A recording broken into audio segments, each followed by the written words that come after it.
TDP అధినేత చంద్రబాబు కుప్పం పర్యటనలో భద్రతా వైఫల్యం చోటు చేసుకుంది. పట్టణంలోని పార్టీ కార్యాలయం వద్ద ఆయన బస చేసే వాహనాన్ని శ్రేణులు చుట్టుముట్టాయి.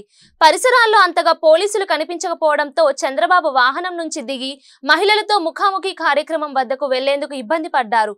తొలుత కన్యకా పరమేశ్వరి ఆలయంలో ఆయన పూజలు చేశారు. అంతకుముందు అర్చకులు ఆయనకు పూర్ణ కుంభంతో స్వాగతం పలికారు. కాపు ఉద్యమానికి కారకుడు చంద్రబాబు అని ముద్రగడ పద్మనాభం అన్నారు. సోమవారం ఆయన మాట్లాడుతూ కాపు ఉద్యమాన్ని అణిచివేయడానికి బాబుకి పవన్ సహకరించాడని పేర్కొన్నారు. ఆనాడు చంద్రబాబు పక్కన ఉన్న పవన్ ఉద్యమకారులకు కొట్టినా కేసులు పెట్టినా ఎప్పుడు మాట్లాడలేదన్నారు.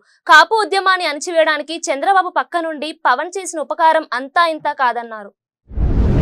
హోలీ సంబరాల్లో మరోసారి మంత్రి అంబటి రాంబాబు స్టెప్పులు వేశారు. పల్నాడు జిల్లా సత్తెనపల్లిలోని సుగాలి కాలనీలో లంబడీలతో కలిసి ఆయన హోలీ సంబరాల్లో పాల్గొన్నారు.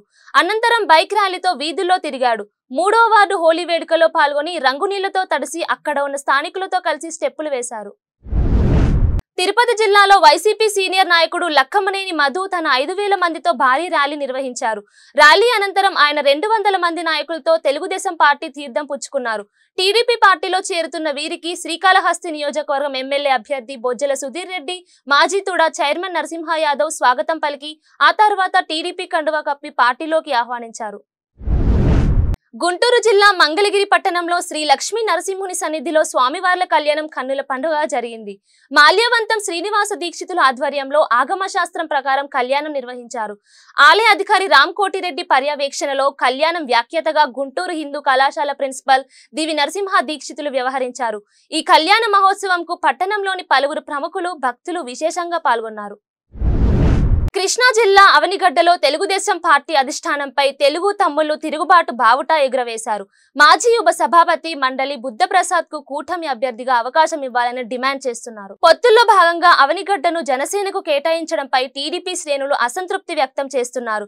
బుద్ధప్రసాద్ కు అవకాశం ఇవ్వని పక్షంలో సామూహిక రాజీనామా చేసేందుకు సిద్ధమవుతానని హెచ్చరించారు. తిరుపతి అసెంబ్లీ స్థానాన్ని జనసేనకు కేటాయింపుపై పునరాలోచించుకోవాలని టీడీపీ మాజీ ఎమ్మెల్యే ఎం సుగుణమ్మ విజ్ఞప్తి చేశారు. తాజాగా తిరుపతి అసెంబ్లీ స్థానాన్ని జనసేనకు కేటాయించడంతో టీడీపీ సీనియర్ నేత మాజీ ఎమ్మెల్యే సుగుణమ్మ అభ్యంతరం తెలిపారు. అధిష్టానం దీనిపై పునరాలోచించాలని కంటతడుతూ ఆమె అధిష్టానాన్ని కోరారు. భీమిలి టికెట్ పంచకర్ల సందీప్ కే ఇవ్వాలని ఆయన అనుచరులు ఆందోళనకు దిగారు. జనసేన పార్టీ ఆవిర్భావం నుంచి సందీప్ ఎన్నో రకాలుగా సేవలు అందించారని, అటువంటిది సందీప్ ను కాదని పొత్తుల్లో భాగంగా టీడీపీకి సీటు కేటాయిస్తే సహకరించేది లేదని సందీప్ అనుచరులు స్పష్టం చేస్తున్నారు. టీడీపీ నుంచి గంటా శ్రీనివాసరావుకు భీమిలి సీటు ఇస్తే ఖచ్చితంగా ఓడిస్తామని స్పష్టం చేశారు. పౌర్ణమిని పురస్కరించుకుని సోమవారం పెద్ద సంఖ్యలో భక్తులు ప్రముఖ శైవ క్షేత్రం కోటప్పకొండ వద్ద గిరి ప్రదక్షిణ నిర్వహించారు. తెల్లవారుజామున 5 గంటలకు మెట్ల మార్గంలోని వినాయకుడి గుడి వద్ద భక్తులు గిరి ప్రదక్షిణ ప్రారంభించారు. నరసరావుపేట, చిలకలూరిపేటతో పాటు పలు గ్రామాల నుంచి వందలాది మంది భక్తి శ్రద్ధలతో గిరి ప్రదక్షిణలో పాల్గొన్నారు. శివనామస్మరణతో కోటప్పకొండ మారుమోగింది. నా అభిమానుల నిర్ణయమే శిరోధార్యమని టీడీపీ యువనేత గొంప కృష్ణ అన్నారు. ఎస్కోట స్థానిక ఆకుల డిపో వద్ద ఆదివారం సమావేశం నిర్వహించారు. తన అభిమానులకు, నాయకులకు ఎల్లప్పుడూ అందుబాటులో ఉంటూ వారి కష్టసుఖాల్లో పాలు పంచుకుంటానని హామీ ఇచ్చారు. కార్యకర్తల అభిష్టం మేరకు అవసరమైతే ఇండిపెండెంట్ ఎమ్మెల్యే అభ్యర్థిగా ఎస్కోట నుండి పోటీ చేసేందుకు సిద్ధంగా ఉన్నానన్నారు. సమావేశానికి వేల సంఖ్యలో ప్రజలు పాల్గొన్నారు.